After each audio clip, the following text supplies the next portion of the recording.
सभी भक्तों को जय सिया राम, जय बाबा नीप करोली महाराज की। कैसे हैं आप सब? आशा करती हूँ अच्छे होंगे, स्वस्थ होंगे। सबसे पहले आपको और आपके पूरे परिवार को स्वतंत्रता दिवस की हार्दिक शुभकामनाएं।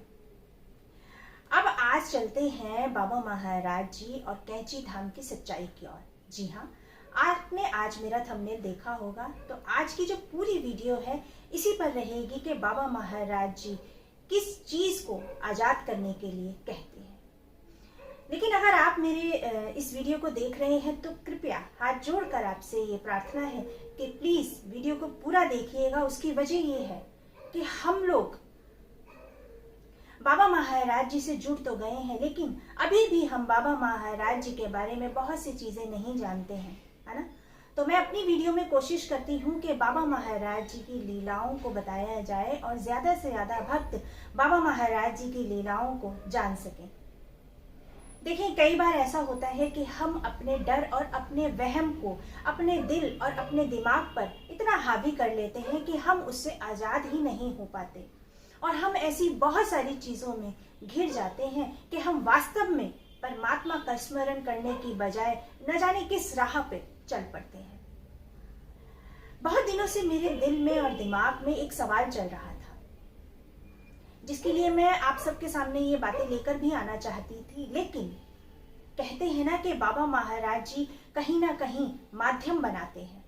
तो ऐसे ही कल जब मैं फेसबुक चला रही थी तो वहां पर मेरे सामने हरीश भारद्वाज जी, जिन्हें आप शक्ति कपूर फैन के नाम से जानते हैं, उन्होंने एक बहुत ही सुंदर पोस्ट डाली, और ये वाकई सच्चाई है जिसे आप सब भी महसूस करेंगे। और अगर आप मेरी इन बातों से सहमत हैं हो तो जरूर आप कमेंट के माध्यम से बताइएगा, और अगर सहमत ना भी हो तो भी आप अपने विचार जरूर रखिएगा। हरीश भारद्वाज जी ने जो अपनी पोस्ट डाली थी वो डाली थी कि एक उन्होंने जो आजकल सोशल मीडिया पे बहुत ज्यादा फालतू की चीजें भी आ रही हैं, जिन्हें हम लोग, उनमें से शायद मैं भी हूं, आप भी हो, और बहुत सारे लोग हैं जिसे हम क्लिक कर कर देखना चाहते हैं। क्यों? क्योंकि डर और वहम ने इतना ज्यादा हम लोगों को जकड़ा हुआ है कि आज तक भी हम स्वतंत्र नहीं हो पाए हैं, है ना। उन्होंने जो पोस्ट डाली थी वो डाली हुई थी, एक था थंबनेल जिस पर लिखा था, जादू टोना किया कराया, आपको 100% जो है लाभ होगा, बस आप इस नंबर पर संपर्क करें और 100% आपको जो है इन सारी परेशानियों से मुक्ति मिल जाएगी। और साथ में उस थंबनेल पर बाबा नीप करोली महाराज जी की एक फोटो लगा दी। अब क्योंकि हम भक्त जो हैं बाबा महाराज जी से जुड़े हैं, तो जहां पर भी बाबा जी की फोटो देखते हैं बस झट वहीं पर क्लिक कर देते हैं ना। ये मैं जो बातें बोल रही हूँ ये सभी के लिए नहीं है। प्लीज मेरी बातों को समझने की कोशिश कीजिएगा कि इस वीडियो के माध्यम से मैं आप तक क्या मैसेज पहुंचाना चाहती हूँ। और ये सभी के लिए नहीं है, सभी यूट्यूबर्स के लिए भी नहीं है, लेकिन कुछ बातें हैं जो मैं आपके साथ शेयर करूंगी। पहली बात तो, बाबा महाराज जी कभी भी जादू टोना फलानी चीजों को के बीच में कभी भी नहीं थे। कहीं पर भी आपने आज तक नहीं सुना होगा, बिल्कुल भी नहीं सुना होगा। लेकिन क्योंकि बाबा नीप करोली महाराज जी का आजकल जो आप देख रहे हैं बहुत ही ज्यादा कैंची धाम और नीप करोली बाबा जी से भक्त दिन प्रतिदिन जुड़ते जा रहे हैं, तो लोग अपनी अर्निंग के लिए बस बाबा महाराज जी के नाम का जो है फायदा उठाना चाहते हैं। लेकिन ये चीज बहुत गलत है। हमारे बाबा महाराज जी ने कभी भी कोई प्रवचन नहीं दिया, कोई उपदेश नहीं दिया। कहीं पर भी बाबा महाराज जी ने तांत्रिक और ये जादू टोने वाली क्रियाएं कभी भी आपने ना सुनी होंगी ना देखी होंगी। मैंने तो आज तक बाबा महाराज जी के बारे में ऐसी चीजें ना कही हैं और ना ही देखी हैं। बाबा महाराज जी क्या हैं ये जानना बहुत जरूरी है। हमें से बहुत से भक्त बाबा महाराज जी के बारे में इतनी सुंदर चीजें पढ़ते हैं और देखते हैं, लेकिन हमें से बहुत से भक्त ऐसे भी हैं जो आज वास्तव में वो चीज देखते और सुनते ही नहीं है, वो पढ़ते ही नहीं है जिसकी हमें जरूरत है।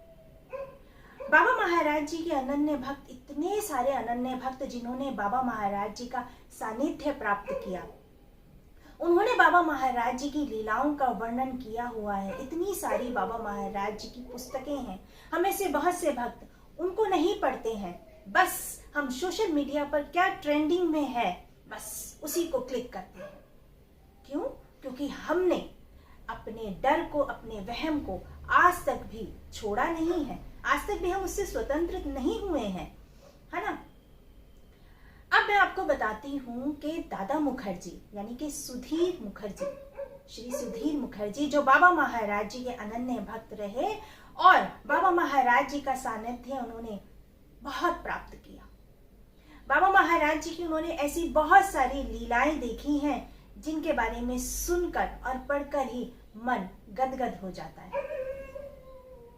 आज मैं आपको बताती हूँ कि दादा मुखर्जी की एक किताब में लिखा हुआ है कि दादा मुखर्जी बताते हैं कि जब वो पहली बार कैंची धाम गए तो बाबा नीप करोली महाराज जी ने कहा कि दादा, कैंची में जो भी भक्त दर्शन करने आते हैं वे हनुमान जी का सम्मान में दर्शन करने आते हैं, तो जो भी भक्त कैंची धाम में आए वह बिना प्रसाद के वापस नहीं जाना चाहिए। यही वो सच्चाई है जो मैं आज आपको बताना चाहती हूँ कि बाबा महाराज जी और कैंची धाम की क्या सच्चाई थी, जिन्हें हम सब भक्तों को मालूम होना चाहिए। दादा मुखर्जी ने अपनी उस किताब में लिखा है कि बाबा महाराज जी ये कहा करते थे कि जो भी कैंची धाम आ रहे हैं वे हनुमान जी के सम्मान में दर्शन करने आ रहे हैं, तो उन्हें कहीं पर भी कोई दिक्कत परेशानी नहीं होनी चाहिए। बताते हैं कि बाबा महाराज जी इतना भोजन बनवाया करते थे, इतना प्रसाद बनवाया करते थे कि जो भक्त दर्शनों के लिए आते थे उनको तो प्रसाद प्राप्त होता ही था, लेकिन ऐसे बहुत से लोग कैंची धाम में आते थे जो बहुत लंबे समय तक कैंची धाम में ठहरते थे। तब बाबा महाराज जी ये कहते थे कि इन लोगों को कैंची आश्रम में कोई दिक्कत परेशानी नहीं आनी चाहिए। बाबा महाराज जी उनकी छोटी सी छोटी बातों का इतना ध्यान रखते थे कि जैसे वह लोग अपने घर में रहते हैं ना आराम से, बस बाबा महाराज जी कहते थे इन्हें वहां पर भी वही सारी सुविधाएं मिलनी चाहिए जो उन्हें अपने घर में मिलती हैं।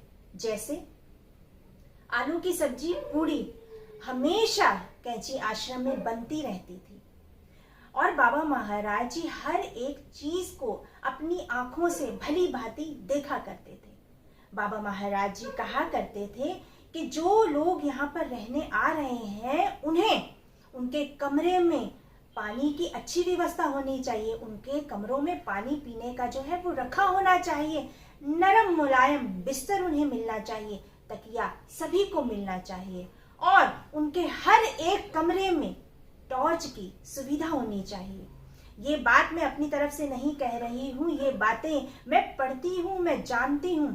तो दादा मुखर्जी की उस किताब में ये सारी बातें लिखी हैं जो दादा मुखर्जी ने उस समय बाबा जी को अपनी आंखों से देखा है कि बाबा महाराज जी भक्तों के साथ कैसा अपना प्यार लुटाया करते थे और कितना वो ध्यान रखते थे।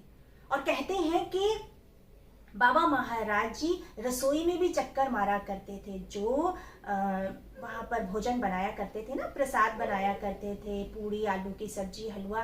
तो बाबा महाराज जी कई बार उन्हें गुस्से में कहा करते थे, तुम्हें मालूम है कि हम भी हलवाई हैं, हमें सब पता है कि सब कुछ कैसे बनता है। तो बाबा महाराज जी उन चीजों का ध्यान रखते थे कि आलू की सब्जी ठीक से पकी है कि नहीं, पूरियां कहीं कच्ची तो नहीं है। इन छोटी छोटी बातों का बाबा महाराज जी बहुत ज्यादा ध्यान रखा करते थे। क्यों? क्योंकि वो कहते थे कि जो भी भक्त यहाँ पर आ रहे हैं वे हनुमान जी के सम्मान में दर्शन करने आ रहे हैं। तो दादा मुखर्जी ये बताते हैं कि बाबा महाराज जी हमेशा ये कहा करते थे कि भूखे को भोजन कराना सबसे बड़ी पूजा है ना। तो बाबा महाराज जी ये कहा करते थे, भूखों को भोजन कराओ, प्याऊ लगवाओ, कहीं पर मंदिर बन रहा हो तो उसमें दान दो। ये सारी बातें, ऐसी ऐसी बातें किताब में लिखी हुई है ना कि अगर मैं बताने में आऊँ ना तो मुझे ये सारा दिन भी कम पड़ जाएगा। इतनी सारी प्यारी प्यारी बातें बाबा महाराज जी ने लिखी हैं। तो मैं ये कहती हूँ कि हमें उन चीजों को अपने जीवन में उतारना चाहिए, जिन्हें हमें वास्तव में उतारना चाहिए। हमें वो चीज़ नहीं करनी चाहिए कि हम बस एक चीज़ में लिखा हुआ आ जाता है कि इस मंत्र का जाप आप करते रहिए, आपकी सारी चीज़ें जो हैं बस सुनने मात्र से 100% जादू टोना और ये सब चीज़ें खत्म हो जाएंगी। नहीं, हमें तो अपने जीवन में ऐसे भी कार्य करने हैं जिन्हें बाबा महाराज जी कहते थे करने के लिए। वो चीज़ तो हम कभी करते ही नहीं है। ये उस समय की बात है जब कैंची धाम में लगातार भंडारे चलते ही रहा करते थे। अब तो सब कुछ आपको मालूम ही है, मुझे कुछ भी कहने की। दादा मुखर्जी एक बार की बात बताते हैं कि गर्मियों के समय में एक व्यापारी अपनी पत्नी और अपने बच्चों के साथ कैंची आश्रम में 1 महीने के लिए रहे। और जब उन्होंने कैंची धाम आश्रम की भंडारे की जो व्यवस्था देखी तो उनके मन में भी आया कि वह भंडारे में मिठाई को बांटना चाहते हैं। तब उन्होंने सारे सामान को लाकर रख दिया और प्रसाद की यानी कि लड्डू बनाने की तैयारियां शुरू हो गई। लेकिन जब प्रसाद बनकर तैयार हुआ तब उन्होंने, जैसे बच्चे आते हैं ना, तो उन्हें कहा, कुछ बच्चों को कहा कि अब तुम जाकर जंगल में पत्ते इकट्ठे कर लाओ। कुछ बच्चों को उन्होंने बिना प्रसाद के ही वापस कर दिया। लेकिन बाबा महाराज जी ने दादा मुखर्जी को दूर रहने की सलाह दी। अब ऐसा उन्होंने जब किया कि कुछ प्रसाद उठाकर रख लिया, बच्चों को बिना प्रसाद के और बड़ों को भी बिना प्रसाद के भेज दिया, कुछ बच्चों को पत्ते लाने के लिए भेज दिया, तब क्या हुआ, शाम को काफी मात्रा में लड्डू का जो प्रसाद था वह बच गया।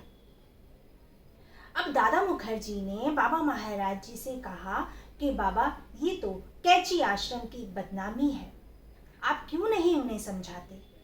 इस पर बाबा महाराज जी ने कहा कि कैसे मैं किसी को मिठाई प्रसाद या प्रसाद के लिए कह सकता हूँ, क्योंकि कोई ये प्रसाद बांट सकता है, कोई नहीं बांट सकता। तो बाबा महाराज जी का कहने का मतलब ये था कि हनुमान जी के भंडारे का हर कोई भंडारा हनुमान जी का नहीं कर सकता। इतना आसान नहीं है हनुमान जी के भंडारे को करना। उन्होंने क्या किया, हम में से भी बहुत से लोग ऐसे ही करते हैं कि जब हम भंडारा बांटते हैं ना, तो बहुत से भक्तों का क्या होता है कि अरे तुम अभी 2 बार ले गए हो, 4 बार ले गए हो, अब तुम्हें नहीं मिलेगा। या फिर हम बांध कर अलग रख देते हैं कि ये तो हमारी किसी प्रिय के लिए है, कोई हमारा दोस्त है, ये पन्नी अब हमने उसके लिए रख दी है, ठीक है। तो हम प्रसाद को क्या करते हैं, उसमें भी हम कहीं ना कहीं जो है पार्शियलिटी करते हैं, प्रसाद बांटने में भी।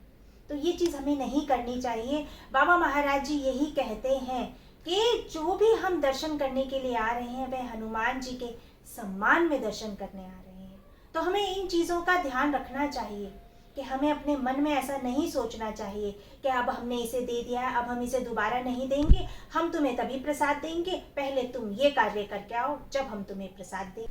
अगर हम ये सोचें कि ये हमारा है, हम इसे दे रहे हैं, तो ये हमारी गलत फहमी है।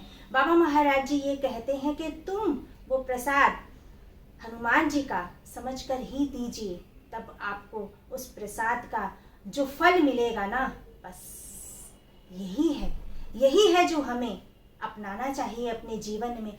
हमारा कुछ भी नहीं है, बाबा महाराज जी कहते हैं सब कुछ हनुमान जी का है। तो इसीलिए अपने मन को साफ रखिए, किसी भी वहम में पड़ने की कोई ज़रूरत नहीं है। बस बाबा महाराज जी यही कहते हैं कि राम राम का स्मरण करो, इससे बड़ा महामंत्र इस दुनिया में कोई नहीं है। ऐसी ही मैं आपके सामने बाबा महाराज जी की लीलाएं लेकर आना चाहती हूँ कि जिससे हम बाबा महाराज जी हमें क्या शिक्षा देना चाहते थे वो सब हमें पता होना चाहिए। तो अपने जीवन में ऐसे कोई भी कार्य ना करें कि जिससे बाबा महाराज जी कहीं ना कहीं दुखी हों। अगर आप में से भक्तों को मेरी इन बातों से ठेस पहुंची हो तो मैं हाथ जोड़कर आपसे क्षमा मांगती हूँ। लेकिन अगर आप मेरी इन बातों से सहमत हैं तो प्लीज़ कमेंट कीजिएगा, और सहमत नहीं भी हैं तो भी कमेंट कीजिएगा। मैं बस इतना चाहती हूँ कि बाबा महाराज जी की लीलाओं का गुणगान हो और हम अपने वहम से, अपने डर से मुक्त हो जाएं, आज़ाद हो जाएं। तो एक बार फिर से आप सभी को, आपके पूरे परिवार को स्वतंत्रता दिवस की हार्दिक शुभकामनाएं। बाबा महाराज जी का आशीर्वाद सदैव अपने भक्तों के साथ ऐसे ही बना रहे। बाबा महाराज जी की ऐसी ही लीलाएं मैं आपके सामने लेकर आती रहूंगी। आप सभी भक्त अपना ध्यान रखें, खुश रहें, स्वस्थ रहें। जय हिंद।